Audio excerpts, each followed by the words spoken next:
Hi everyone, welcome to Hedgehog Hollow. Today's 2-minute tip is a way to save a fortune at Christmas or really any occasion, or when you're decorating, all those kinds of things. And that's this tag punch board from We Are Memory Keepers. I bought it for myself a while back. I've used it tons, and you can make any shape or size of tag you really want. So you just start with your base piece of cardstock. That's all you need. This little widget in here actually comes out. And then what you do is there's a little plastic dot here, and that's what you line up in this groove. So that's what we're going to need in a second. And then when you're done, you take it out, you put it in there, and it's ready for storage. So really, really simple. Actually, I need to trim down my cardstock just a smidge. So I'm just looking for my paper trimmer. There we go.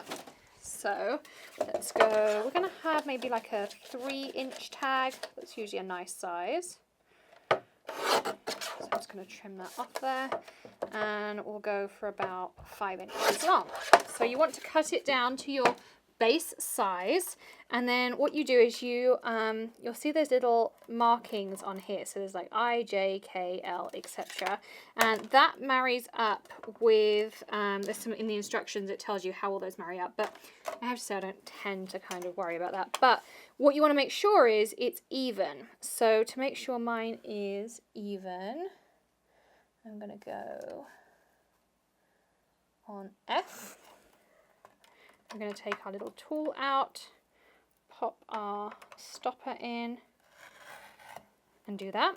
And then exactly the same on the other side, turn it over, because this is to do with the angle you're going to cut at.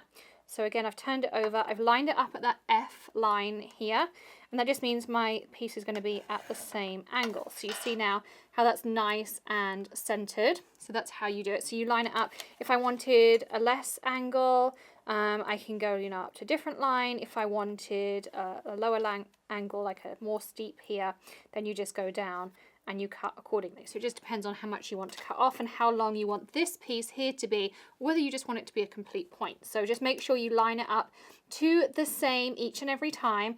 And then it's as simple as it already has a stopper in here.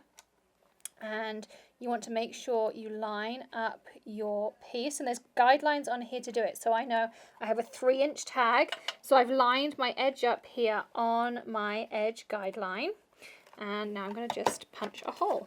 And that is it. That is how simple it is to make your own gift tags. And then, of course, you could stamp them. You could use pattern paper. Lots and lots of different options you have on there. And it's nice and small, too. It's not big for storage. And your little piece here just clips in here. You'll feel it's much more of a snug fit than in this guideline here. So you can store it just like that. So I hope that tip saved you some money on your holiday wrapping, or maybe for birthdays, all those things. You could also make tag banners. You can turn these into cute little pencils if you put a full point on them for back to school. So many different options. I can't wait to see what you create. Don't forget to hit subscribe, ring the bell, all those fun things. And I'll see you again tomorrow with another tip, trick tutorial, or maybe something a little bit different. See you then. Bye.